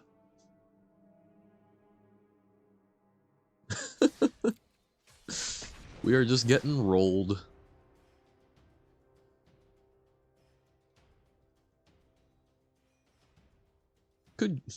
Honestly, I think this is a very good deck for the play queue. It's very fun and casual, but I still feel a little bad because I think it scars people in the play queue.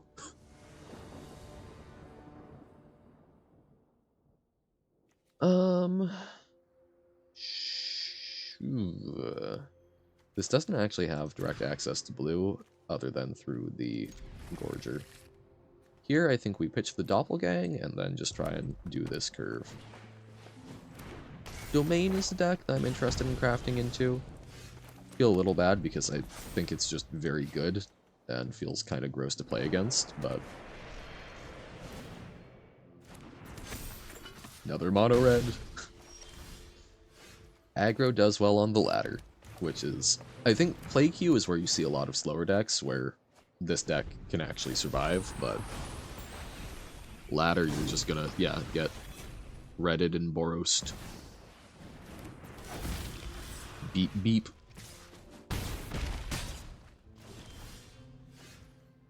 So yeah, we return from the wilds, we make a 1/1 blocker.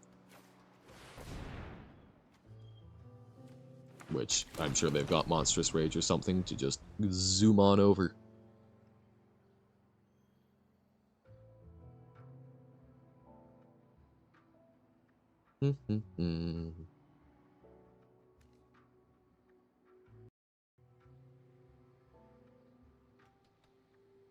Or not? Slow rolling us? We'll let them look at a card. Saves us a damage. And I don't think the card off the top is going to be the difference between what does and doesn't kill us, most likely. Because they've already got a lot of cards in hand. Okay. Don't think a fancy dress means I didn't come here to fight. Do we have any way of surviving? If we get lost in the maze, and we don't. Okay. Okay. Let's... Because, yeah, we get to play Topiary Stomper, a land, and Glimpse the Core, so it's a 4/4 blocker, but we're just dead. So let's run it in the play queue real quick. Let's take a look at that. Let's see if we can get another sort of matchup of people who love the card they're playing. Me am legendary. Like I am legend. I am the... Not I am Omega Man, but Omega Man from with I am Legend. There we go. Oh, this battlefield is so uncomfortable. Why do we need muscle and flesh trees? Please, no. Ugh.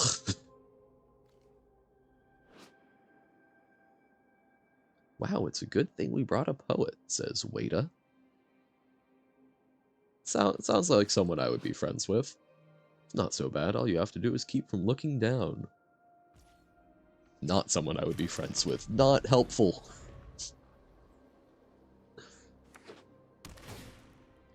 Rugged Highlands. Oh, we glimpse the core, and then we double beanstalk.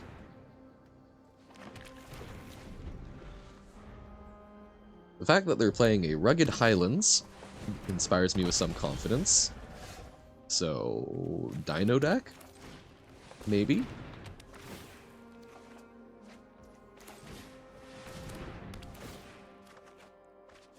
Part of this, with Up the Beanstalk, sometimes I end up having to use the Titans of Industry to destroy the Up the Beanstalk so that we don't draw ourselves out. That's cute. I think we Stomper for an island, and we'll get to play Titan next turn, and we'll Witness Protection the Yearling, rather than run out Scrap Gorger.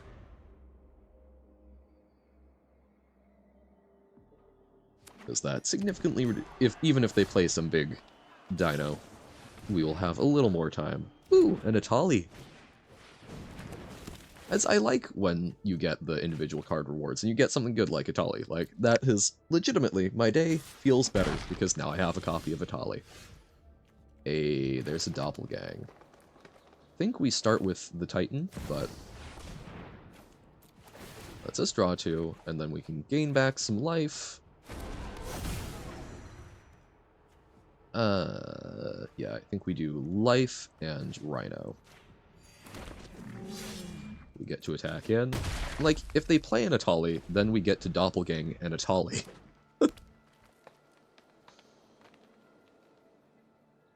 Like, I guess they could get their own Titan, but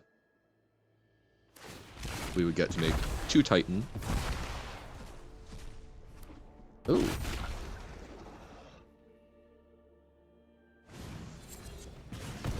Nice fling. Okay.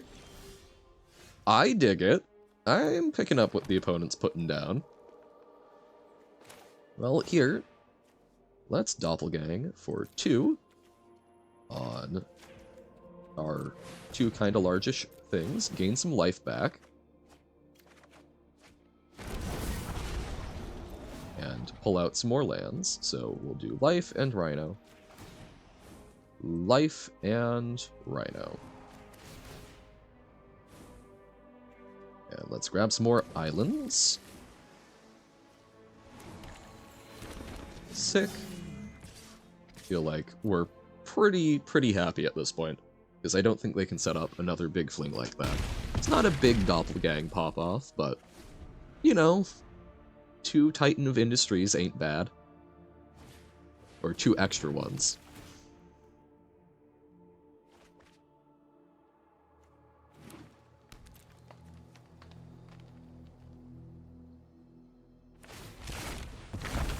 With the Doppelgang, I don't know what happens with copying something like that. I don't think it would copy the statistics, but I know when I did copy a token ob just out of curiosity, and it did it copied the starting loyalty of it. So I don't quite know how all of those starting characteristics work out.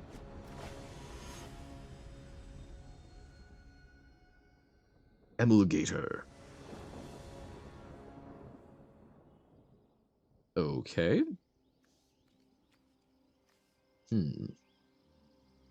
Let us keep. We've got decent ramp. Got the deadly cover up in case we are up against control, which helps us survive longer and can help protect our big spells. I think we'll do this and then like one more game of Doppelgang, and I'll do some more offline thinking, see if I can figure out some better stuff for us. So I had mostly been thinking about the World Souls Rage, and that panned out a lot worse than I was hoping. Ghoulish Procession. Interesting. So I wonder if they're just trying to sacrifice a whole bunch of stuff and all that dealio. I think we'll do a second Topiary Stomper. Grab another island. And hopefully we can double ramp next turn.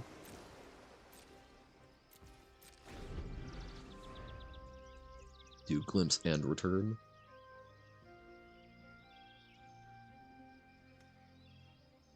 Oh, Fibblethip. At least I'm assuming Fibblethip. Could be another homunculus, I should not assume. We will take 2. We can survive taking 2. Wait, is this just cool zombie deck? I am looking forward with the Outlaws of Thunder Junction. I think we're getting some pretty cool zombie options. Zomb options. Grab a forest. Return. Grab an island and make a 1/1. I hate exiling our own stuff, but I think it's the best 2-drop ramp spell that can block that we've got for now. Startle. Okay.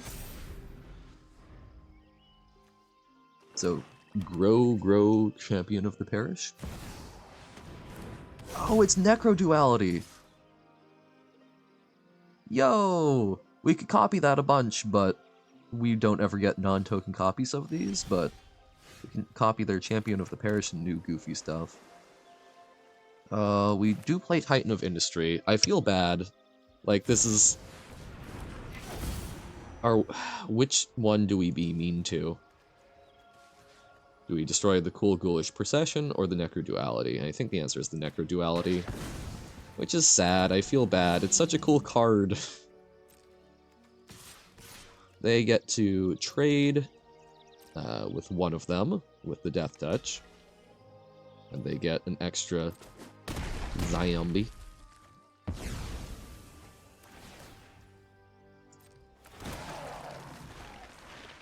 Sorry, resolve all. So that's a big champion. Big champs, but we can bounce it if needs be. I'm not too worried.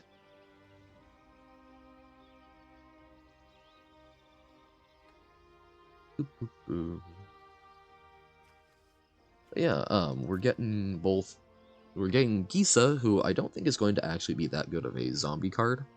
I think is going to be more of like a control thing, where you're just using it to, you know, pump out a bunch of zombies as like a high-end payoff. And then I think Geralf might do some interesting stuff. Oh, Siege Zombie! Making good use of the decayed ones. This is sick! I feel... This is a cool deck, and I'm glad to see our opponent using it. I feel a little bad doing what I'm doing to it, but hey, you know, we're also not drawing the stuff we need, so... Not quite as mean. No, I guess we don't attack with our 4/4s. Do they have a Flash Zombie? Flash. Zombie of the universe. Well, I guess we're gonna Devious Cover up that. That feels super rude.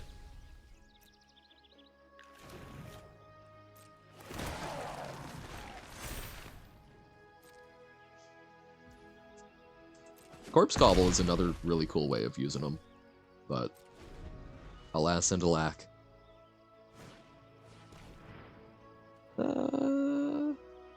Yeah, we can let a champion. We can let a champion in. Falcon Abomination. That we will counter.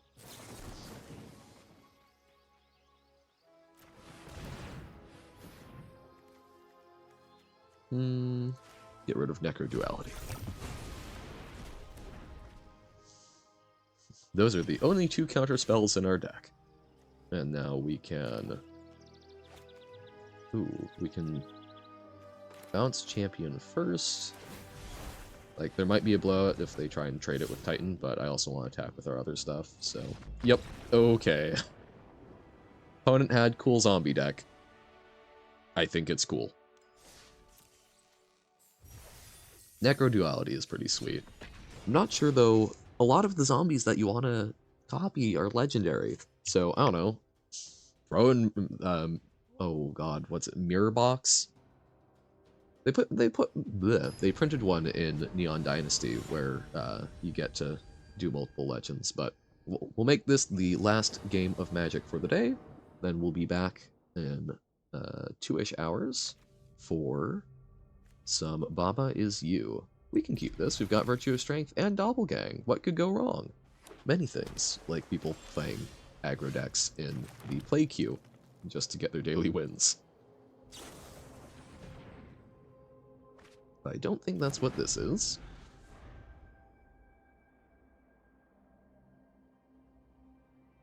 I think a lot of the stuff you encounter in the play queue, the unranked, is powerful, but not necessarily good.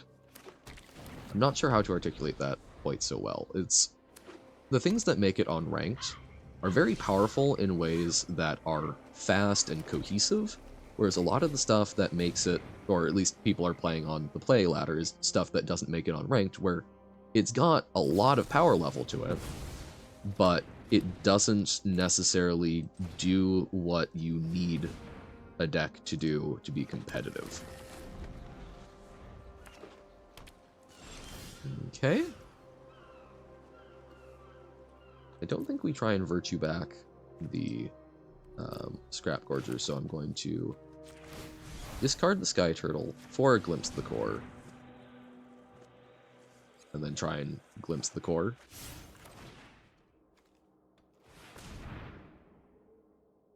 Come on, opponent. All I'm doing is ramping. Yeah, just play the poor little guy card. So they're some sort of Sultai control, which is interesting. Now we can return the turtle. We return the turtle to return the glimpse to play the glimpse.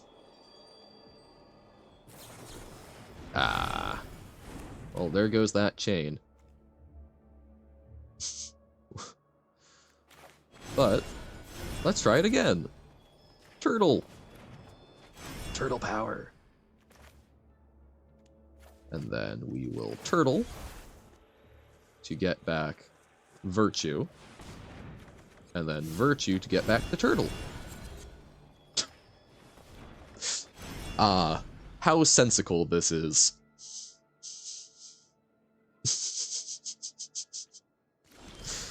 I think the opponent might be leaving up counter magic.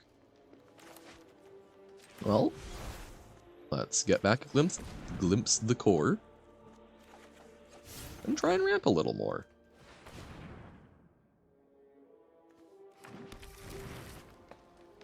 I'm okay basically doing nothing if the opponent isn't doing much.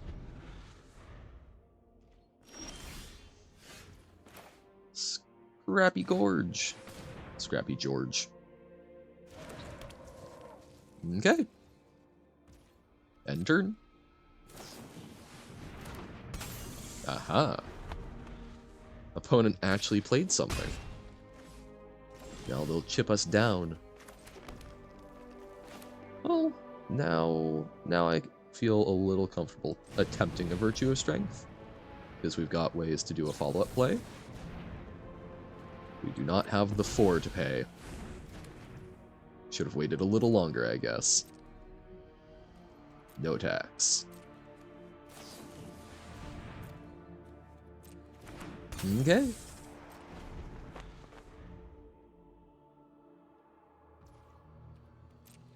We are taking...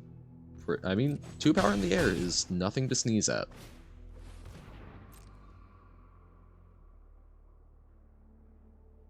Boop, boop, boop, boop, boop, boop. Boop, boop, boop. Okay, opponent is digging a bit.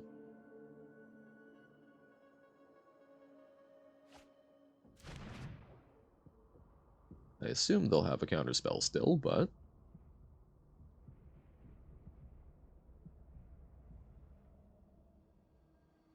It's like, if we manage to land the Virtue of Strength, we get to Titan of Industry follow-up.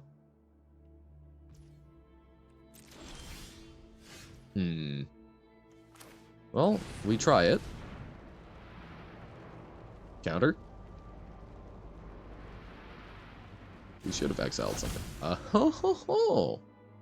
That said, it feels like they do have a counterspell, so I don't want to try running out the Titan this turn. Let's try doing a Return from the Wilds. Let's make a food. And let's grab a blue source.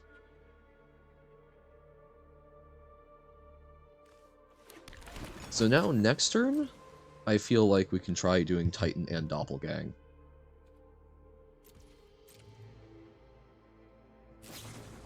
Because we can do a reduced Doppelgang in order to make sure we've got enough mana to do a second one, or pay for the spell. Yep, they attack in. We might end up copying food just to be able to gain some more life.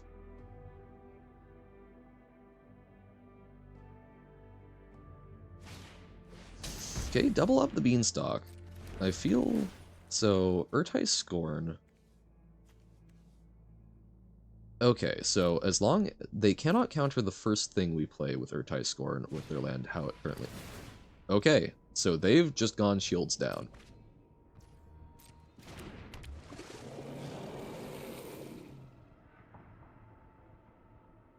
Okay. This is an interesting little Sultai brew. So doing up the beanstalk, like Domain is with the cost reduction. We will exile something. Let's hit the Urtai Scorn. But, so we are free to do what we will here, which is scary. It should be scary for them. So we've got 33 mana right now. So we can Doppelgang for X equals 10. I think we do that once without Titan. We copy Virtue of Strength, we copy Food, we copy a whole bunch of lands.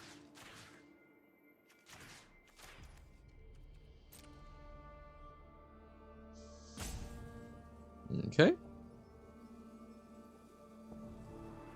It's going to take a little while to resolve. We'll see how that goes.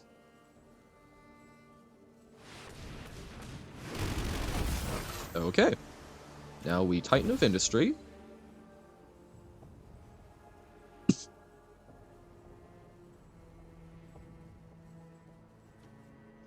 going to take the land a while to tap, is the most unfortunate part of this.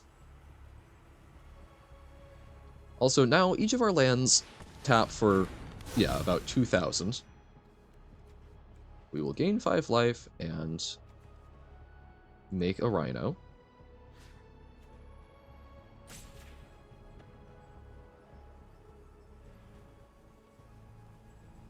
So that we can copy the Rhino as well. This is my... I love when we get to do this with Doppelgang. It takes so long, and we can't even do that many Titan triggers because it takes so long to resolve all of the triggers. We might actually even end up... I think we probably try and hit a Talarian Terror. So we do Titan, both Terrors, and the Rhino, so that's 4. And let's make, like, I don't know, 6 copies of each. So we'll also just, like, hit 2 lands.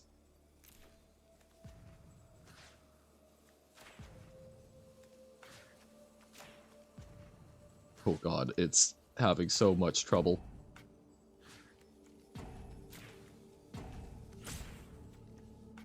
Yep. There we go. It's fine. You can do it. You can do it, game.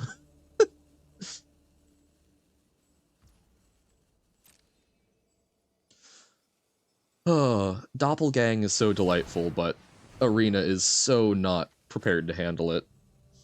Arena was not ready.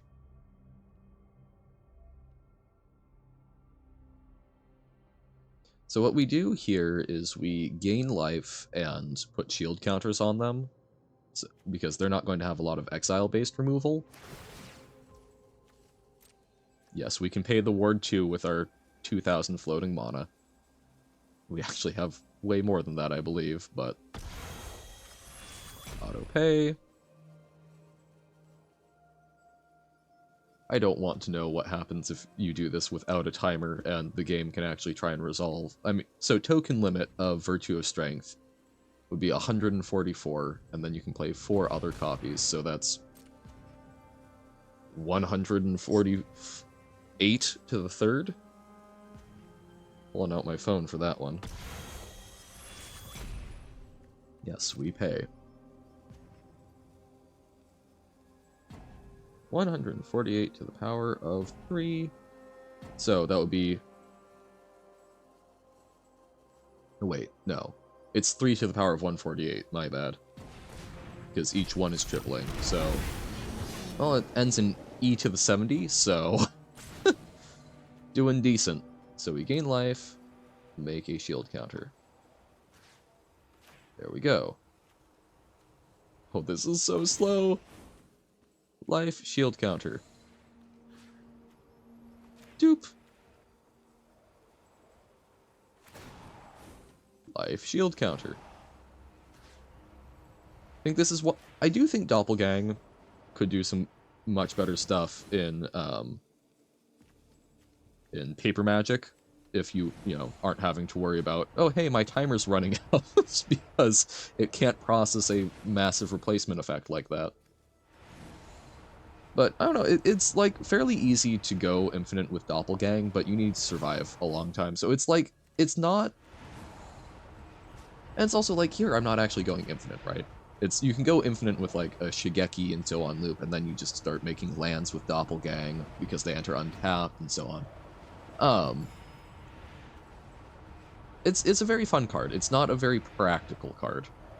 But I like it because you can go infinite, but it's more often than not you're going very big in a finite fashion, which tickles me, right? That's part of why I really like Storm decks, is because oftentimes you aren't trying to go infinite, you're just trying to go very big. You're trying to stack up everything in one turn. And so there's ways that it can go wrong. So like here, I'm hoping that they aren't able to wipe the board. I think realistically they probably won't be able to, and even if they can, I don't think they'll be able to fight through all of this before we manage to find, I don't know, a Shigeki or another Colossal Sky Turtle, or even just a third copy of Doppelgang.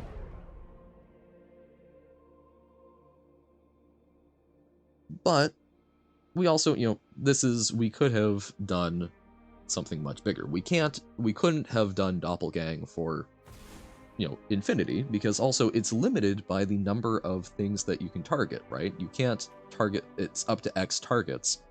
But this time around, we definitely could have targeted all of their lands and whatnot to make a much, much bigger Titan of Industry. We also had so many lands.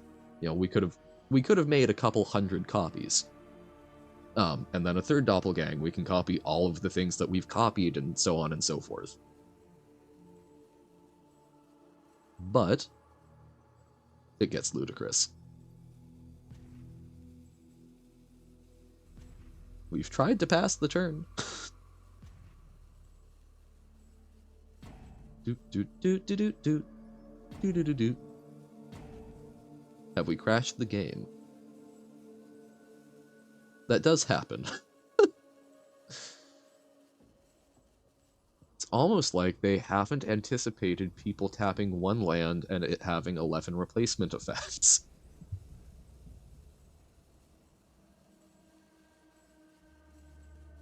I don't want to close yet, but the fact that it's reached the end and it's not going over generally means that it has... Okay, there we go. Now we get to end turn. It's trying to empty the mana. I'm amazed of what people are willing to tolerate on the play queue. A lot of people are willing to sit through this. I mean, the Doppelgang is not... It's not competitive, right? This is like doing the, oh, what was it called? It's the 1/3 Valet from New Capenna, where the power doubled every time a token came in, or every time a creature came in. It's big, it's splashy, but you don't need to deal 2 billion to your opponents.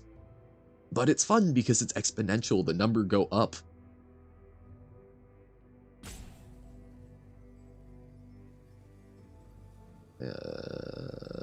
Is opponent still there? I don't know. They might have just walked away. Which, I would not blame them.